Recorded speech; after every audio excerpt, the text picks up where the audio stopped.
ગૃહ રાજ્યમંત્રી શ્રી હર્ષભાઈ સંઘવી ગૃહ વિભાગની બાબતો અને બંદર વિભાગ માટે માંગણીઓ લઈને આવ્યા છે. ચર્ચા દરમિયાન કોંગ્રેસના અને પ્રતિપક્ષના કેટલાક લોકોએ કેટલાક સવાલો ઉપસ્થિત કર્યા છે.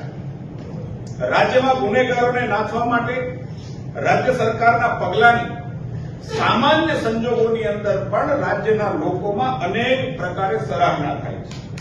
ગુનેગારોને વરઘોડો હોય કે ગુનાનું રિકન્સ્ટ્રક્શન, અપરાધી લોકોની ગેરકાયદેસર મિલકતો ઉપર માનની દાદાનું બુલડોઝર ફરી વળે છે અને આ કાર્યવાહીને કારણે ગુજરાતની જનતા પણ ખુશ છે.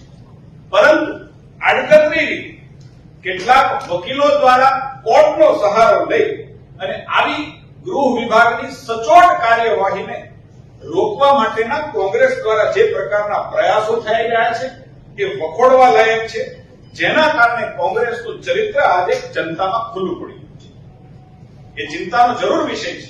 ડ્રગ એ આપણી નવી પેઢી માટે ચિંતાનો વિષય છે, એ મારે પણ માનવું પડે અને સરકાર પણ. આપણી સરકાર અને સુરક્ષા દળોની કાર્યવાહીને કારણે ડ્રગ્સ અને ડ્રગ્સ માફિયાઓની જાળને આપણા તંત્રએ છેદી નાખી છે. આવો કાળો વેપાર કરનાર પોલીસની કાર્યવાહીને કારણે આપણે આપણા યુવાધનને બચાવવાના શ્રેષ્ઠ પ્રયાસો આજે કરી રહ્યા છીએ.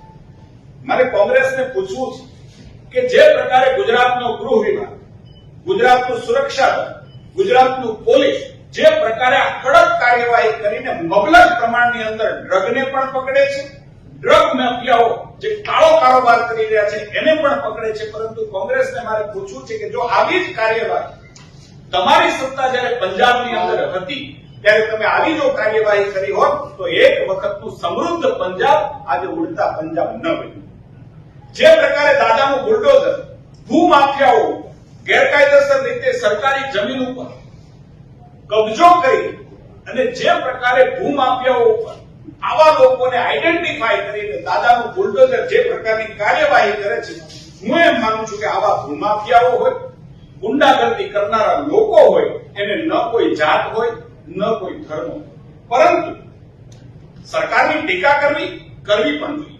પરંતુ આવા લોકો, આવા અપરાધીઓ, આવા ગુનેગારો એને જ્ઞાતિ, જાતિ, ધર્મના આધારે કેટેગરાઇઝ કરી અને બચાવવા માટેના જે કોંગ્રેસ પ્રયાસ કરી રહી છે, હું માનું છું કે આ કોંગ્રેસના ચરિત્રને કારણે ગુજરાતની જનતાએ કોંગ્રેસને બરાબરનો પાઠ ભણાવ્યો છે. ભ્રષ્ટાચારી અધિકારીની વાત હોય કે લાંચિયા અધિકારીઓની વાત, હું બહુ સ્પષ્ટપણે કરવા માંગુ છું કે ગુજરાત સરકારની આવા લોકો પ્રત્યે ઝીરો ટોલરન્સની નીતિ છે. અને